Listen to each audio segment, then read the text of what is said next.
Eric Clapton naît le 30 mars 1945 et grandit dans le petit village de Ripley, en Angleterre. Et lorsqu'il découvre le blues, cette musique afro-américaine complètement inédite pour lui à l'époque, il tombe fou amoureux de ce genre et naît alors chez lui une passion débordante pour la musique. Il demande pour Noël sa première guitare, et sous l'influence de ses idoles comme B.B. King à l'époque, il joue ses premiers morceaux en rêvant de scène et de succès.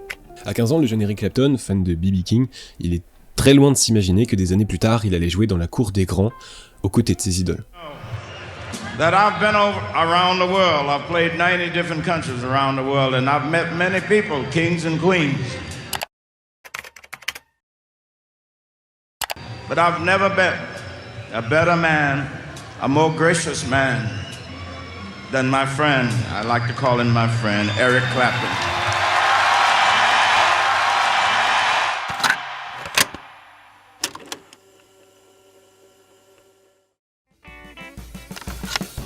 Pour l'instant, le jeune anglais est encore très loin de ce statut, et il vit une enfance assez spéciale.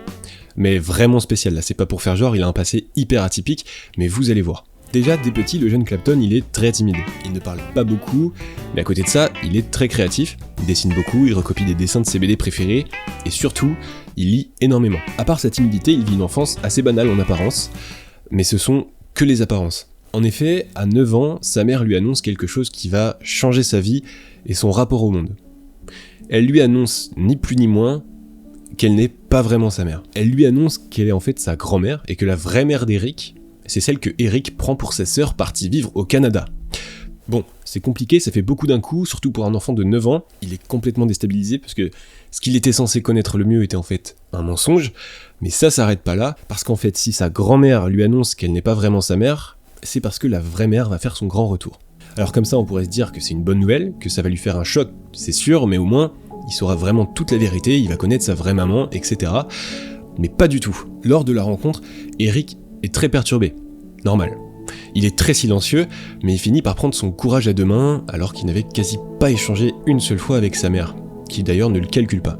Donc il prend son courage à deux mains et il va lui demander si à partir de maintenant, elle va devenir sa nouvelle maman. Ce à quoi elle répondra froidement, non, les choses sont bien comme elles sont. Alors évidemment, on n'est pas là pour juger, on connaît pas la vie privée de sa mère biologique, il y a sûrement des tas de raisons de son comportement, mais ce qui est sûr, c'est qu'Eric, qui est toujours très jeune et déjà très perturbé par les événements qui en plus s'enchaînent très rapidement, ça va pas l'aider à aller mieux et à grandir comme un adolescent stable. Sa mère biologique, elle l'a complètement renié. Elle était vraiment froide avec lui, de ce que disent les proches d'Eric qui étaient là en tout cas, et en plus, après son départ, elle a eu 2 autres enfants, donc le petit Eric c'est vraiment le cadet de ses soucis. Au final, Clapton il ressent beaucoup de colère vis-à-vis de sa mère. Ça l'a complètement perturbé et il se sentait vraiment rejeté. Et toute cette histoire lui arrive quand il a 9 ans, donc vraiment c'est pas évident.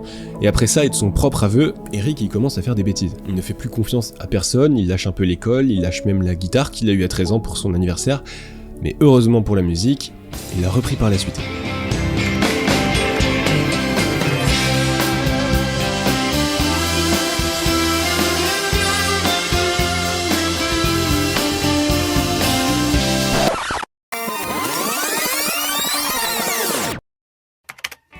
Son adolescence se passe plutôt normalement. À 15 ans, il décide de s'inscrire dans une école d'art parce qu'il a envie d'apprendre la littérature française et japonaise et le cinéma français. En tout cas, là où il est, Clapton il n'a pas beaucoup d'amis, et encore moins d'amis avec qui il peut parler de sa passion, le blues. Déjà parce qu'on est en Angleterre, puis parce qu'à ce moment-là, le blues c'est pas du tout mainstream. D'ailleurs, ça l'a jamais vraiment été, et il n'y en a pas beaucoup des jeunes de 15 ans qui rêvent de jouer du blues en Angleterre. Du coup, sa seule option, lancer une annonce dans le journal pour former son premier petit groupe avec 0 budget. Alors au final, son annonce paie puisqu'il réussit à réunir les membres de son premier petit groupe pour jouer dans un garage, et ce groupe s'appelle The Roasters. C'était pas hyper bon, c'était pas hyper pro, mais Eric Clapton garde de bons souvenirs de cette époque, c'est une époque qu'il a beaucoup appréciée, c'est le principal. En plus de ça, avoir joué dans ce groupe, ça ne lui a pas servi à rien, parce qu'en ville, un groupe un peu plus pro, qui commence à avoir de plus en plus de succès, cherche un guitariste pour remplacer l'ancien qui vient de partir, et ce groupe, c'est les Yardbirds. Vous l'aurez compris, Clapton il intègre les Yardbirds. Et avec ce groupe, Eric il va beaucoup progresser. Il va se faire une belle réputation à force de jouer dans des clubs londoniens, et petit à petit ça va prendre. On va commencer à les diffuser un peu, puis de plus en plus, et au final ça va si bien prendre qu'un jour on va leur demander un petit truc. On va leur demander de faire la première partie d'un groupe qui vient jouer à Londres.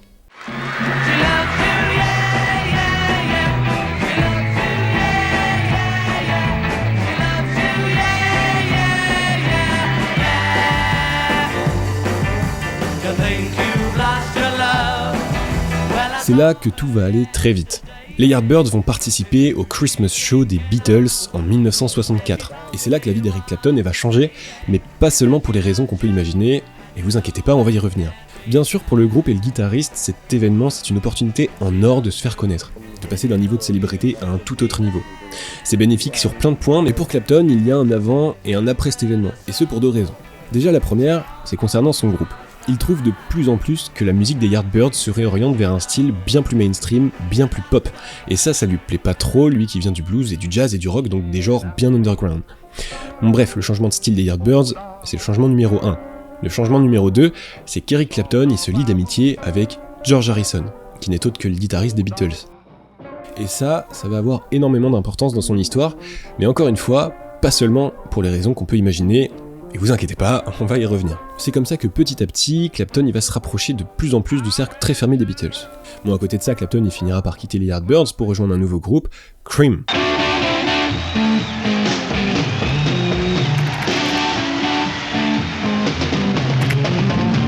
Cream, c'est un groupe qui aura une grande importance dans sa vie et dans le rock anglais en vrai. Et à cette époque, à Londres, Clapton c'est devenu la légende vivante de la guitare. Les gens se déplacent que pour venir le voir, il est passé du surnom de Slow Hand à tout simplement God, mais Cream, ça correspond aussi à la période où Eric Clapton y rencontre un jeune musicien que les rumeurs annoncent déjà comme étant un grand guitariste. Ce jeune homme, c'est Jimi Hendrix.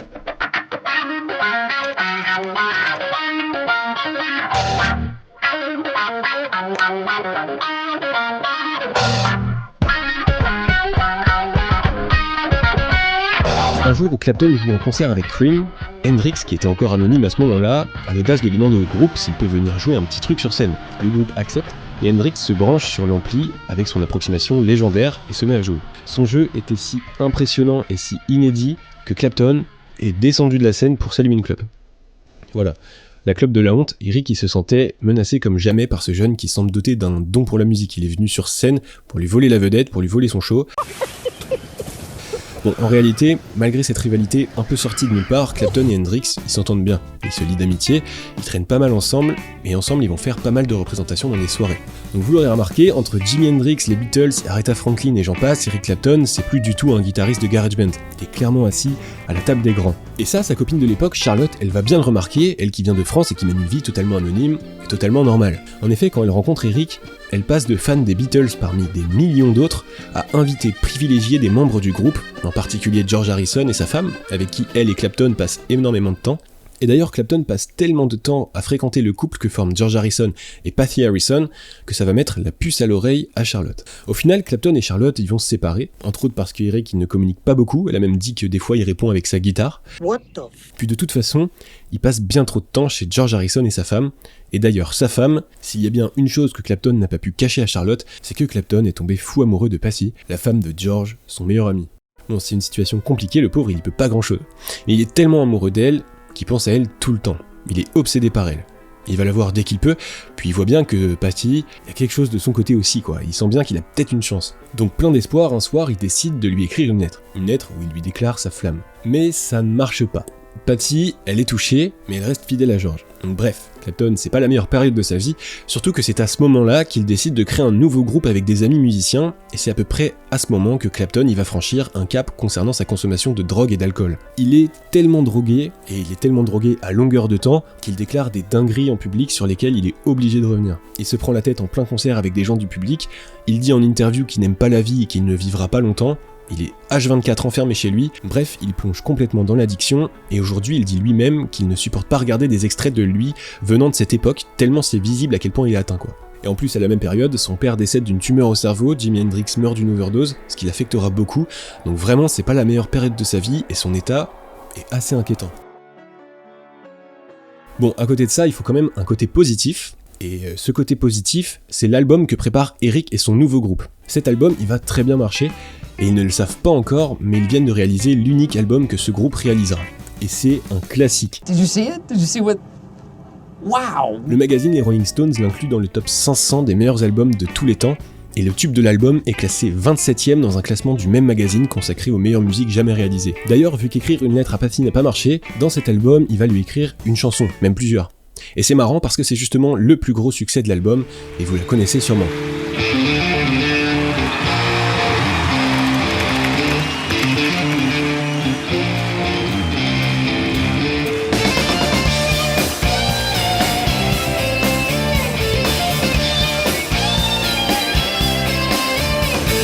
Ce groupe, c'est Derek and the Dominos, et Patty, à qui Clapton a dédié plusieurs musiques, eh bien elle les écoute, et elle est énormément touchée. Si touchée qu'elle divorce de George Harrison. Voilà, de toute façon leur couple y battait un peu de l'aile, donc elle rejoint Eric. Enfin, Eric Clapton et Patty s'engagent dans une relation pour le meilleur, mais pas seulement.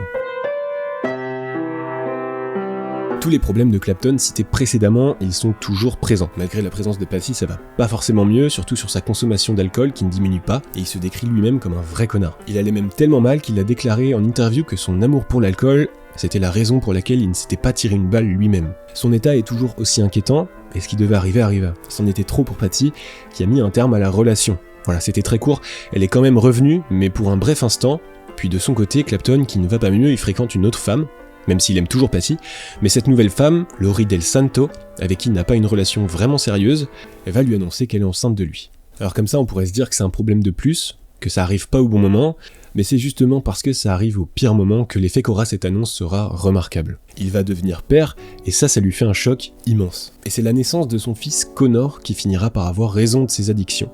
Fini la drogue, fini l'alcool, et c'est ce qu'on pouvait lui souhaiter de mieux. Après avoir touché le fond, c'est une renaissance totale pour lui.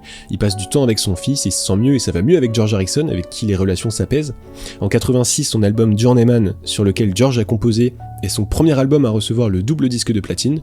Bref, tout va bien, en tout cas, tout va mieux. Sauf que Clapton ne le sait pas encore, mais malgré son lourd passé, ses addictions, ses années de souffrance et ses échecs amoureux, il n'a pas encore connu le pire. En mars de l'année 1986, Eric Clapton est à New York. Il passe du temps avec son fils qui vit chez sa mère. Ils vont au cirque, ils profitent l'un de l'autre, bref, ils passent du temps ensemble et tout va bien. Mais un jour, alors qu'il avait prévu de le rejoindre pour aller dîner ensemble, ce qui ne devait pas arriver, arriva.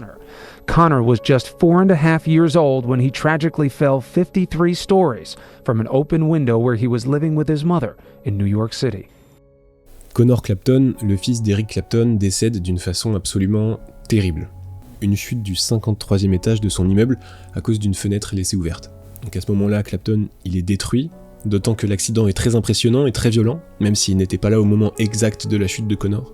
Il reste enfermé chez lui, il déprime comme il n'a jamais déprimé, et en plus de ça, Clapton, vu qu'il est célèbre, forcément, l'événement est médiatisé, et à l'enterrement, il y a des journalistes et des équipes de télévision, ce qui n'aide absolument pas Clapton et les proches du jeune défunt. Puis comme c'était déjà le cas avant, il se sent toujours très seul, et plus déprimé que jamais.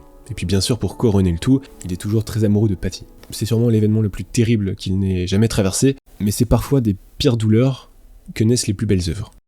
Et un jour où Clapton est chez lui en train d'ouvrir du courrier, il ouvre par hasard une lettre qui avait été écrite par son fils quelques semaines auparavant. C'est une lettre qu'il a reçue tardivement parce qu'elle avait été envoyée alors que Connor était en voyage avec sa mère en Italie. Forcément, après avoir lu ça, Clapton il est très perturbé, il est très ému, il prend sa guitare et il joue pendant des heures et des heures. Il compose une musique en hommage à son fils, une musique que beaucoup d'entre vous connaissent sûrement aujourd'hui puisqu'elle est sortie, et elle s'appelle Tears in Heaven.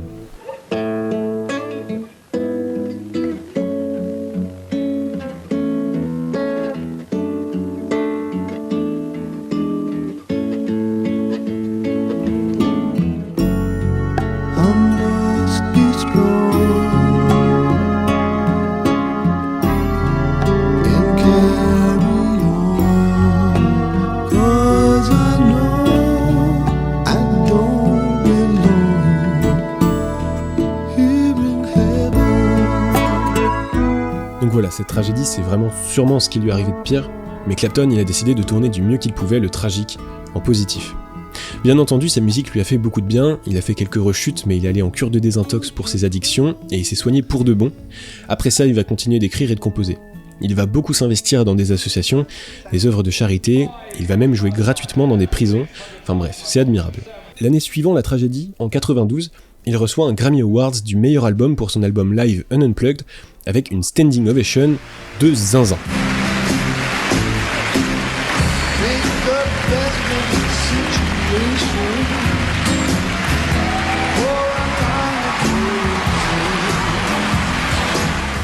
Ça fait trop plaisir. Bref, tout ça lui a permis de se relever et de sortir un peu de ce chaos qui était devenu sa vie. La tragédie qui arrivait à lui, son fils et Lori Del Santo, elle ne l'a pas empêché par la suite de refaire sa vie, et même de retrouver la joie d'être père à nouveau. Il a eu 4 filles au final, avec qui ça a l'air d'aller pour le mieux, et c'est tout ce qu'on peut lui souhaiter. Aujourd'hui, Clapton, il fait toujours de la musique. Il a d'ailleurs très récemment participé au concert en hommage à Jeff Beck, un guitariste aussi passé par les Yardbirds d'ailleurs, comme il avait joué aussi dans le concert en hommage à George Harrison, avec qui il a gardé des liens très forts toute sa vie, malgré ce qui s'était passé entre eux et Pattie Boyd, ce qui est une très belle leçon de pardon. Eric Clapton, il a vraiment une vie singulière et éprouvante, ce qui rend son parcours d'autant plus admirable. Il fait partie de ces gens qu'on a du mal à croire quand ils nous racontent leur histoire, et je vous assure que sa vie, elle est encore plus folle que ce que je vous ai raconté là. J'ai omis plein de trucs, comme l'histoire du kidnapping à Athènes, le fait qu'il ait failli faire partie des Beatles, le fait que Bob Marley voulait le fumer, le fait qu'il ait échappé à un crash d'hélicoptère, ou encore le fait que quasi tout son groupe d'Eric and the Dominos est mort, sauf lui, et dans des circonstances vraiment spéciales. Bref, je peux que vous conseiller de vous renseigner sur ce monsieur qui a bien du mérite d'être encore là après toutes les épreuves qu'il a traversées. C'est vraiment un parcours que je trouve admirable et c'est un exemple de force et de pardon, enfin il y a plein de morale à tirer de son histoire. Et je pense que pour finir, on pourrait laisser le mot de la fin à monsieur Eric Clapton. It was everything I did and all the mistakes I made and everything that brought me here. And it couldn't be much better, really. I finally found the family I always wanted and always needed. And now here they are, and I'm one of them. My life is completely full.